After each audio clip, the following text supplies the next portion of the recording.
ये voter ID का जो बखेड़ा है ये अभी शुरू हुआ है पिछले 2-3 हफ्तों से। अभी 1.5 बरस पहले बिहार में चुनाव हुआ, पूरे देश में चुनाव हुआ। उसी वोटर लिस्ट से देश की पार्लियामेंट का जो सबसे बड़ा सदन है, इस देश का लोकतंत्र का सबसे बड़ा मंदिर है, जिसके जरिए यहाँ के प्रधानमंत्री का चुनाव हुआ है, उसी वोटर लिस्ट से उनका चुनाव हुआ। अब आप बता रहे हैं कि वो वोटर लिस्ट फर्जी है, तो क्या चुनाव आयोग ये स्वीकार करने को तैयार है कि जो पार्लियामेंट का चुनाव हुआ जिसमें मोदी जी प्रधानमंत्री बने वो वोटर लिस्ट सही नहीं था? क्या वो फर्जी लोगों के वोट से बने? और अगर लोकसभा चुनाव के बाद से फर्जी लोग आ गए, जैसा कि बताया जा रहा है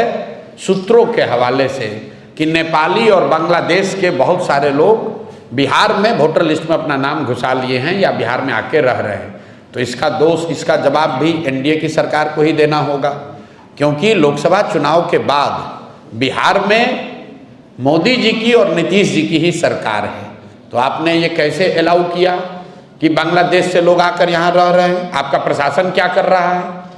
आप अगर नेपाल से लोग आकर बिहार में वोटर लिस्ट में नाम जोड़ रहे हैं तो बिहार सरकार की पुलिस और प्रशासन क्या कर रहा है?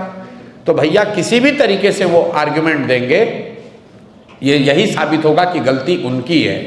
ये पूरा बखेड़ा इसलिए खड़ा किया गया है कि एनडीए को, सत्तारूढ़ दल को ये डर सता रहा है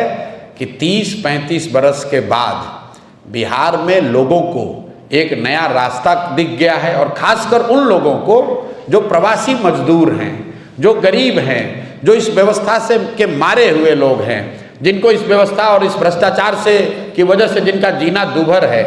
जो जानते हैं वो कभी भाजपा को, लालू को वोट नहीं देना चाहते हैं, अब लेकिन मजबूरी में देना पड़ता था, उनके सामने एक जनसुराज का नया रास्ता, नया विकल्प मिल गया है। तो अब भाजपा वाले, एनडीए वाले कोशिश कर रहे हैं कि इस तरह के युवा,